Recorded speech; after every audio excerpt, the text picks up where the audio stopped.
Is van life right for you? My experienced guest will share all the information that he has accumulated about vans, van life, what you need to look for, and mistakes that sometimes are made. Isaac, what is the biggest mistake people make when choosing a van for van life? I think the biggest mistake that people make when choosing an RV is basically not really doing their homework or research to understand whether what the rig or the RV that they're choosing for themselves, it could be the first time, it could be an upgrade, downsize, you name it, is the right fit.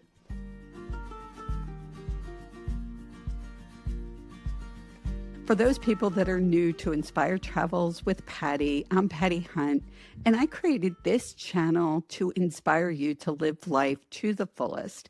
And that is through experiences, the places you see, and the people you meet. For me, that is about traveling, whether it's near or far. And I'm so excited. I met my guest a couple weeks ago and at the Florida RV show in Tampa.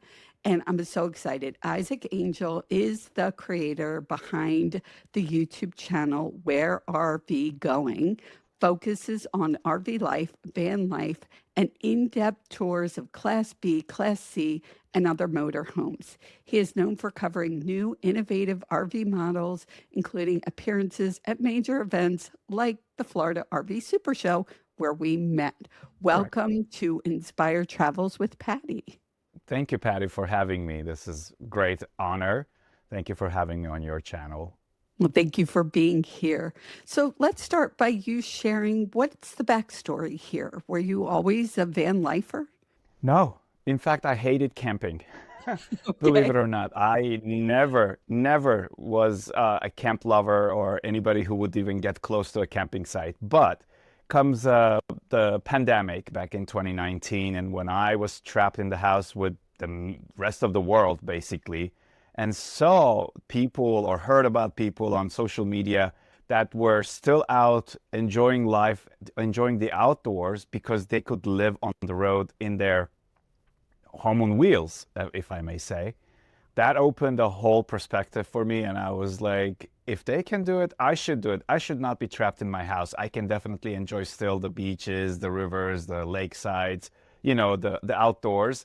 And that's how I got into RV life. I bought a DIY small van, a Class B, and that was my freedom, I should say. And that's how I got into it. And the more I got into it, and the more I got into the communities that are in the RV life and how awesome they are and welcoming and embracing, I found myself falling in love with it every day. So, how much research did you do before getting into DIY? For people who aren't familiar, it's a do it yourself. So, what was the van? None. What did it look like? No research. No research. I literally jumped into that because I needed to be fast and immediately on the road. So I, like everybody else, I started to look for vans for sale, and back then it was still the beginning of the mania, so the prices were not inflated. I managed to snatch a 2002, a 2002, a Chevy 1500, a small conversion van, cute as a button, but obviously I didn't do any research. In the long run, it was not enough to sustain my needs on the road, but it was great to get out of the house immediately and be fast and practical. So it was a quick conversion. I made that conversion literally in 2 days, Wow. not more. 2 days, very primitive, very basic, and that took me on the road, and it was great. But I did not do any research, and that is how I realized shortly that this was not going to work, and I need to switch to something bigger, better that suited my needs. Okay, so let's do some. I like to define things for people. My experience with a van was a minivan. You have three kids, it's, pretty necessary. When you say conversion van and you talk about the van that you're referring to, what's the difference there? What does that look like? If you remember the TV show 18 Mhm. from the 80s, those Yes. like the nine-seater vans, but not as old. Mine was 2002. It was still a high roof, so you could actually stand up in it, but it was a 1500, very short body. Normally, it was a VIP transportation van. That's what it was designed and built for. So it was very luxurious inside. It was insulated, all carpeted, very nicely, trimmed, and leather seats and everything that you could think of a VIP transport. And I took that, removed all the seats, and rebuilt inside, adding a queen size bed, which was a mistake. You don't need a queen size bed for that short of a body of a van. And a kitchenette, I should say, with the running water and everything else that I needed, and some batteries, some solar panels, some solar batteries, and that's how I started my journey. So it's that kind of a van, not a minivan. You could stand up in it. So you went from that type of van. What was next? Where did you decide to go next? My next rig, which is still my current rig, by the way, is a 2015 Itasca Viva 23L, also known as the Winnebago Trend. It's a great B plus that unfortunately Winnebago stopped producing by the end of 2019. And the rumor is that they took that rig and redesigned it and re-released it basically to the market as what we know today is the Echo. So I'm the OG Echo owner. And I'm just going to mention, and we'll talk about your YouTube channel, Where RV Going, which I highly recommend to see all of, the vans and the things that we're going to be talking about. And your channel is Where RV, the letters RV Going. And we'll put that Yes. certainly in the show notes. Okay, so now you're in a B plus. So tell us the difference because I want people to also understand some of the differences here. What's the difference between the B and the B plus? B plus is basically a cutaway chassis of typically a Ram ProMaster, and they're typically around the 3500 chassis. There are some B pluses that are also on Ford Transit or even the Mercedes Sprinter. Mine happens to be a Ram ProMaster 3500, so it's a cutaway chassis. Basically, what they do, the front end where the two drivers and the passenger seats are actually original to the Ram or to the vehicle, and right behind the seats is when there's basically nothing. It's just like a trailer, and then they build a structure on top of it to accommodate all the necessities of the RV life, the interior space, the cabin, I should say. In my case, my cabin is a monocoque fiberglass cabin that stands approximately 8 feet high, and the total length is roughly 18 feet long Okay. and 8 feet wide. So it's almost like a cube in a sense, but has enough space to sleep six, a dry bathroom, a dinette, full kitchen, and everything else. It's really nice. I really like it. So for people who have never been in one of these vans, they have refrigerators, like you said, a kitchenette, toilet, shower. Most of the, I shouldn't say most, some vans have a shower outside. They have different types Yes, of toilets, and then different types of construction of kitchens, kitchenettes. So it just depends.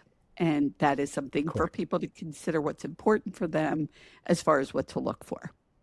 So now Correct. I was Especially really excited. nowadays where in the kitchen options, I'm so sorry I cut you off. No, go ahead. Especially nowadays where the newer rigs come with the higher end technology or the future as they call it. Now everything is solar. They remove completely the propane option. The burners are actually induction versus gas. So it's also how people would like to feel comfortable in their rigs. Like some people don't want to deal with the solar panels and the risk of having, let's say, a week of overcast, days, and you cannot fill your batteries. And a simple task like cooking could become an impossible thing in your van because you don't have any batteries left. And if you're not plugged in to a RV site, then you can't even boil your eggs, you know. So Right. it's just a personal choice. Do you still want the old-fashioned burners with gas or the solar induction? So, And you just gave a lot of information. And for people who are now saying, who are new to this whole idea, it is about what works for you. There's no one correct. size fits all. So for some people, they're traveling around, they're going into campgrounds, they're plugging in. They don't need to necessarily worry about propane or solar. For some people, they want to be boondocking. Solar is going to be important, whether you want solar or propane. There's also, and Correct. I'm trying to cover as many things, but there's a lot more that I'm sure I'm going to miss. For people who want a boondock, there's also battery power, the type of batteries you use. So there's Correct. a lot of options. And it's like you've said, I mean, we could do a whole episode on this, you know, the options for powering your vehicle and what is right. And it goes back to what's right for you and the way you want to travel. So True. we'll just put that out there for people to do more research on that one. Yes. So now this episode is really personal for me. And I'm going to tell my story for people who aren't familiar. My husband and I, 5 years ago, decided during COVID that we wanted to get out, and we spent 2 months doing the research, bought a used 40-foot RV, got on the road with little to no experience and little to no great planning, researching, didn't know a lot of things. I didn't know how much I didn't know, let's say it that way. And so almost 2 years ago now, he became ill and is now in a nursing home. And I'm in a house, so I'm staying in a house right now. But the question for myself and what people keep asking is, are you going to get a van? Are you going to go back out on the road? So for some van lifers, it's about transition, downsizing. For some, it's young people. Like I think a lot of times van lifers, people think of the young people in a van traveling the country. Um, but so I'm trying to decide, is a van right for me? So you're going to be a big help in helping me with this. So let's talk first about your transition. So you're in a van and now you're looking to change how you're living in that van. You're thinking of full time, right? So what's Correct. the story there? Well, the story is that I am actually going through a divorce myself. And that just gave me the urge, the need to go out, to start a new chapter in my life, to open a brand new blank page. And I think that's also, in my case, I feel like it will be good for my soul and my creativity and my channel and my content that I'm creating. Yes, I am definitely feeling that a transition would be healthy for me at this point. It's a new beginning. There's nothing I can lose really. Like it's an adventure. I look at it that way. Like what I have to lose, you know, worst case scenario, I can always come back to where I began my adventure at and start from scratch back at home. Um, but I really am looking forward to it. And yeah, I am planning on becoming a full timer, but it's exciting and scary at the same time, especially what you just said, downsizing. You know, throughout the years, we as humans, we get so comfortable, we accumulate stuff that we don't really need. If you think about it, we don't necessarily use them on a daily basis, but we have them. And downsizing is a scary thought, at least for me. And but can it be done? Absolutely. Can we live with less? I'm sure we can. And that's something that I also want to challenge myself with and prove to myself first that is definitely doable. It will be difficult at once, at the beginning at least, but I'm sure I will enjoy it down the road. And I have so many friends, especially in the West, women and men, that are doing this for years, and they all, you know, told me the same thing. It was scary at the beginning, but it was so rewarding afterwards. So I'm taking that as my inspiration. And not to minimize it, but I think the message I'd like to make sure people hear is anything new is scary. The Yes. unknown is scary. It was scary deciding to leave the house in Las Vegas, with the pool and the hot tub and the walk-in closet and all of the stuff and go into an RV and say, we're going to travel. There was the excitement, but there's also scary. And I think people need to embrace that. I'm glad you said that because I think we all feel that way. But I'll Yeah. be honest, it was scary going from the RV that I had lived in for over 3 years, traveling back into a house. New things, new beginnings, new changes, whether I chose it or not. In this case, I didn't. It's scary, and I'll be honest, it's been almost 2 years, still a little scary. But in that, like you were saying, what is the most important thing to me now?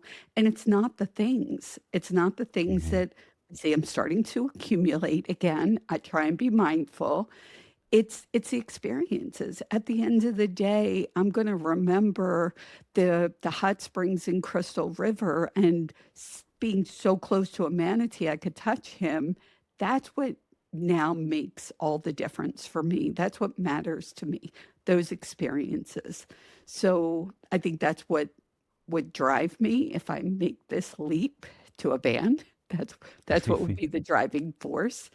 So let's talk a little more about van life people. When I hear that terminology, I have a thought in my head of the van life type people, but it varies greatly, right? Oh yeah. There's so many different types of van life people, and for you and I, maybe it'd be solo. We would be traveling solo, but some people travel couples, friends, people with kids.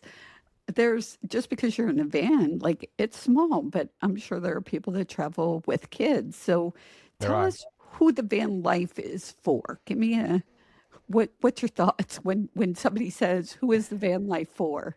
I think van life is for those who feel young and free in spirit, those who are urging to explore and to break the chains and break out of the system that we're trapped in.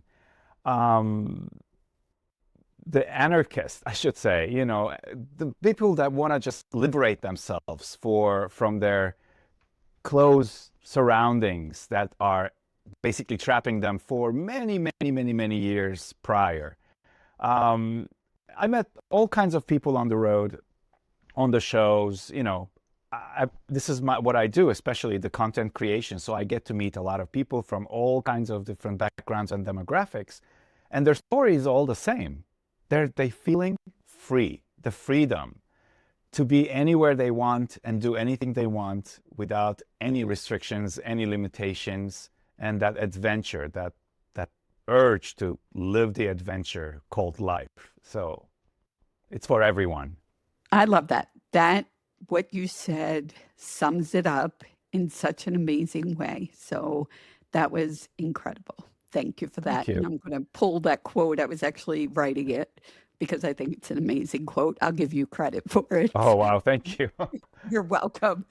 Um, so let's go back and talk a little more for my listeners about types of vans. Now, we did talk Mhm. about the conversion van, and you did your DIY. That is not something I'm looking to do. We talked a little bit about the B and the B plus. What are we missing? Because there are a lot of other vans I think we haven't yet touched on. Well, there's so many options out there, and the van. When we say van, uh, I think that should be limiting to the category of Class B. Okay. Because for me, once it's a B plus, or technically, it's a very controversial subject. A lot of people would say there's no such thing as B plus. That's a made up, you know, uh, Right. class. It's either B or C. There's no in between. But I'll leave it to the controversy lovers. But a B plus or a C, let's put it that way. It's a different animal, completely different animal as far as for the build and the size, the interior size that you get in comparison to van. Because the vans are what you see is what you get. Height, width, length, and then the manufacturer is trying to squeeze as much as possible into that tight space that not necessarily is for everyone. We have all kinds of human beings with different body types, age, mobility issues, and you name it. So not everybody can be comfortable in a van, but definitely a B plus or a C gives you more space. Right. And that's also a limitation in its own way, because with that kind of a rig, now you're carrying more weight, you are bigger, your driving abilities in tiny streets or parking it in regular spots is tremendously downgraded. So, as I said, there's always takes and, pros and cons to either category. So, Right, right. And like you had said before, research. I love you suggested renting before you take something out. As I said, we met at the Florida RV Super Show. I know you yes, also go to the Hershey RV show. I do. And I think that is a great place for people to go sit in a van, sit in any type of unit that they're thinking about, but not just sitting there and going, oh, this is beautiful. Imagine yourself in there. Imagine what's going to happen when it's bedtime.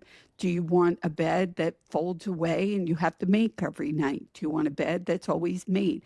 Like, these are the things, if I'm standing at the kitchen, what's that going to be like while I'm cooking or showering or sitting and working if you're working from your van? Right, I highly recommend people just sit and be in the space and think about what it'll be like if I'm driving, working, whatever it is you would do. That correct. is the one thing. So, for those of you listening, the Hershey RV show is in September this year. It's always in September. That is a great way to check out all different types of rigs. Any kind of rig, basically, you want to think about is going to be there for you to check out. So, let's Yes, talk more. And our focus is more on vans because that's just what I want to talk about. So, of course, that we're talking of course. about. There are the Cs, which are bigger, and the super Cs. And again, people Oh, yeah. can do research on those. Um, for the vans, there is everything from your inexpensive, more budget van up to the luxury van. You and I, when we met, were at the Nouveau Yes. vans. And honestly, I fell in love, but they are luxury vans. So, can you talk a little bit about the differences? I know you've done a lot of reviews that are on your YouTube channel. Where Yes. are we going? Um, so you've done a lot of reviews, you've checked out a lot of different types of vans, you've done the DIY. Let's talk a little bit about differences in brands, and we're not going to quote costs, but just what to look for in differences. As I said, I mean, technically, when it comes to a van, the basic is the same vehicle. All the manufacturers are using three options: the Ram ProMaster, the Ford Transit, or the Mercedes Sprinter. There's nothing else in the market. Those are your option. Those are your boxes. Okay, that's what your house is built on, is one of Correct. those, just to understand. Exactly. Okay. Now, and then all the manufacturers will take those empty shells and start building inside everything that you see on all of the RV shows and all of the YouTube channels and all the review tours. But down the bottom line is how it's built, the quality of the build, how functional it is. Again, that's obviously a personal thing, but how functional and useful it is for your needs, obviously. And then all these things that they throw at you, all these options. Do you want propane? Do you want induction? Do you want a microwave? You don't want a microwave. Is there a indoors shower bathroom? Is it a cassette toilet? Is it a black tank? There's options and options and options. But just like you said, you need to be imagining yourself on a day-to-day usage. And how are you fitting into that tiny bathroom? Are you even able to fit into that bathroom? Are you traveling by yourself, or every now and then you have a partner or a friend that will come and visit? Are you sleeping east to west or north to south? Are you going to have to climb over them to go to the bathroom in the middle of the night? Do you have to climb a ladder to get to your bed? Does your knees help you while climbing up and down those ladders? Uh, it's so much. And as you said, there's the high end, there's the low end, and there's everything in between. It comes down to what works for you. And for that reason, a lot of people don't even know, but most of these brands and many of the RV dealers have a rental program. You'd be surprised. They don't necessarily mention it, but they do have these rental programs that you could really get into pretty much any rig, any van that you are interested in. And I highly recommend it to take it out for 2, 3 days, not just a few hours. Take it out, sleep in it, go to the bathroom, shower, use the bathroom, work in the kitchen. If you're two, get that aisle, show you how tight it is, and if you can even move behind each other to go back and forth. But trying is the key, because you're going to be spending hundreds of thousands of dollars in many cases. It's a big spending. It's not a cheap investment. If investment is the word for it, it's not even an Right. investment anymore. No, But you're going to spend so much, you want to try it out first. It's very important. I agree. And I've been to shows where I have seen a number, I've toured different vans. I did a video on the panoramic van, it was called, which was a new van from somewhere in Europe, and I can't remember where. And it was really cool, and I love the big windows, so I know I want the windows.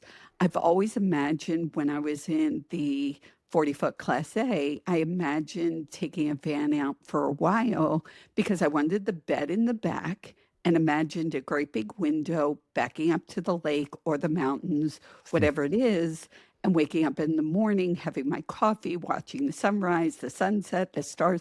Like that was the vision.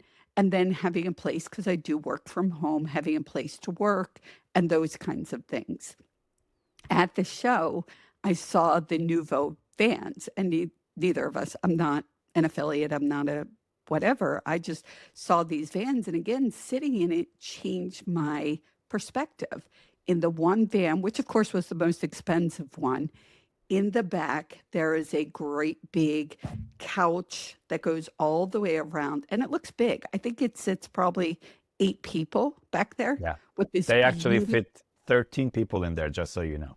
They fit They 13. did. I They did fit do it. 13. Okay, so I did an interview with the owner of the company, Paul, that connect people should connect with me on social media, and I'll let you know when that interview comes out. So it's 13 people in this They, van.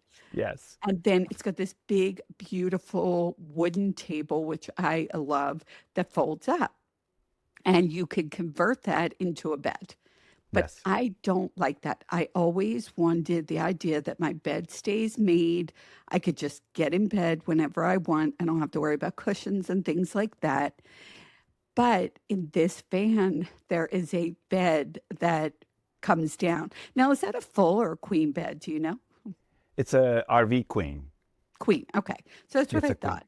So the bed comes down and you have options. You could Hmm. have 2 people on the bed below, you could have 2 people above, so it literally sleeps 4 people. And so I was like, "Okay, this is a whole different option that I Yes. hadn't thought of," because I could see sitting back there, the back doors opened, the 2 side windows, working from there, sitting by the lake. I love the lake. Sitting by the lake or whatever environment. And then, when I'm ready for bed, I bring the bed down, it's made, it's ready to go, and I still have my view. So I guess in saying all that is because when you think you know what you want and then you see something else. Now, again, it's probably at the highest end for fans. I love the Nouveau brand. I do. I met the people there. I interviewed the owner, and I just think they have something, there's a feel there. And so that leads to the idea of van life and community.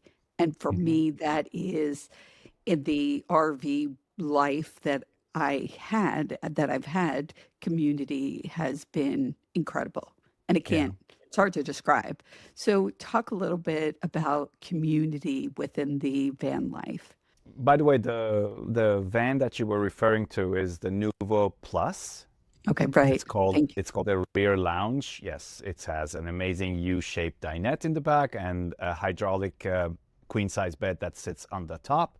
And you press a button, it comes down. The bed is already made. You climb into it. Great sleep. And then you have the option to have a bunk system, two queens up and down, sleeps four. That's a great van. Nuvo is a great company. And if we're talking about community, um, there's a lot of good brands out there that they built their own fan base and their own communities. It's not just a simple transaction at the parking lot and you purchase it, you leave the lot, and goodbye, we never see you again. I would stay away from any brands that treat you like that. I would definitely research and find the brands that do have a community, a very supportive community, I should say, that is still in close relationship with the manufacturer. So there are a few names out there, and I'm not gonna obviously name them here because I don't want to be like putting us into jeopardy by thinking, people would think, oh, they get paid to say these things. We're Right. not, absolutely not.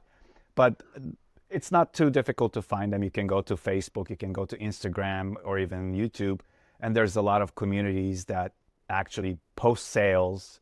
They're getting bigger and stronger day by day, and they have all these events. And if you have a problem with your rig or a question or anything, you could ask the community, and the community will be there to help you immediately, instantaneously, I should say. I sometimes feel like I do have my community with my rig, and I have a question. I feel like somebody's waiting there on reserve, like just to answer a question that might pop up any time of the day, and they will immediately respond and put pictures and guide me and do this and do that. Oh, it's there, or it's underneath the cabinet, or so the communities are amazing, and they are everywhere. There's also these community gatherings for van life that happen throughout the country several times a year. Which big one of them is actually the big one that is Peace, Love, and Vans. Next one is coming up in Tampa area in February, and the one afterwards will be in Colorado in May. So if you actually want to peek and understand what the community feels like, they do accept day visits as well. You don't necessarily have to go there to camp there. You could, but they also invite people and encourage people to come and visit the grounds for day visits. So take a look at that. That would be changing your perspective, your idea about van life and the community millions of years. Like it's crazy. It's really, really nice event that I highly recommend to visit. And that's a great way, again, to get a feel for the community. For me now, traveling pretty much solo is, I might have a friend that comes with me. Again, you've got to be careful of the friend you're bringing with in such a tight space. You want to make Yes. sure you're still friends after. Um, but there's, it is a great idea to get out and be part of the community. Traveling solo, I had somebody on that was a solo traveler, and she said traveling solo doesn't mean alone. So while she traveled solo, she was always going to meet a group or often going to meet a group of people. So I'm putting that out there. I'm also thinking that for myself because I'm grappling with, do I want to travel solo? I'm not sure that's for me. And that's something for people to think about. And I think being part of a community can help with that, Oh yeah. as well as, I guess, the next big question is about safety, especially as a female traveling solo. Can you give some tips on that? Well, I'm not a female, No, right, but I know that. But you still have to but worry I about safety to some but degree. I do have real close friends who are solo female travelers, and you know, talking to them all the time about their experiences, and they do have their own YouTube channels, and they share regular vlogs every week. Um, None of them ever had any issues that they could even mention or think it's worth talking about. But of course, it doesn't matter if you're female or not. Safety should be a concern for all of us, regardless of our sex or age group. Um, when you feel something is not right, you should just trust your gut feeling. And if you feel something is not in a correct shape or form, or if it doesn't feel right, just leave. Just leave. Find another place. Probably you're right with your feeling. If you if you feel that, that probably is something to really listen to. But other than that, van life is pretty safe. You could live in a house. They could still be, you know, Right. something that could change that. It doesn't necessarily that you have to live in a van that is unsafe. No, I mean quite the opposite. When you're so out there in the outdoors, in the boondocks and stuff, the chances that somebody will come to harm you or steal your stuff is far less than it is in a city or the suburban environment. Um, yeah, but safety should be something that we all should be, you know, watching for, and just be precautious and vigilant to your surroundings. And if you have a gut feeling that says, this is not right, then listen to your gut. Right. And I do think that having been traveling in an RV, there's, possible situations, even if you're traveling with someone. And again, I'm going back to community being the big help and support. I mean, I saw support from a community that I never could have imagined. So when my husband got ill and I'm packing up and all this stuff, the strangers that came out of nowhere to help. It's just amazing. Yeah, And I'm sure that you could connect with your people, your community within the van life. And for me, that would make all the difference in the world. correct. And I found the van life community one of the nicest, most helping, most accepting, embracing communities ever. There's something unique about that because we all are sharing the same lifestyle. We're all nomads, pretty much. And once we get together, the bond is strong, and we watch out and we care for each other. And it's, I can't explain that. You have to live it. I agree with that from the experiences I've had in the RV world and still have. Even though I'm in a house, some of my greatest friends and people that I've met on the road are still very close. It is something you can't totally explain. Yeah. So I know this episode has brought up probably a lot of questions, some concerns, some thoughts that people have. And I'm going to encourage people to reach out to you on your YouTube Absolutely. channel at our Where RV Going. You're also on Hmm. Instagram and Facebook, correct? Yes, At the same with the same name. So to reach out correct. to you, ask questions, and people could reach out to me. Is there more information you want? Let me know, and I'll bring Isaac back on for a part two.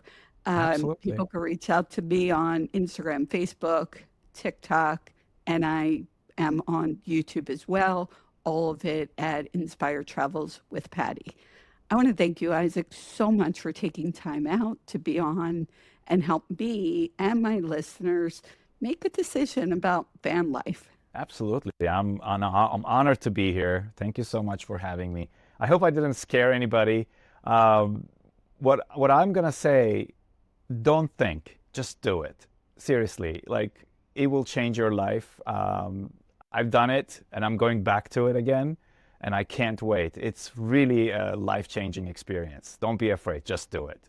Just do it. I'd love that. Great, great advice. And we're going to keep up with you. We're going to follow up and see. You're going to let me know when you're full time. I'm going to post it. Oh yeah. And, if people are looking to meet up with you somewhere, we'll put that out there as, you want us to do that. But thank you. Thank you again. So much great advice. Thanks. Thank you. Thank you, Patty. Travel isn't just about where you go, it is how you live. And I'm encouraging you to live life to the fullest every day.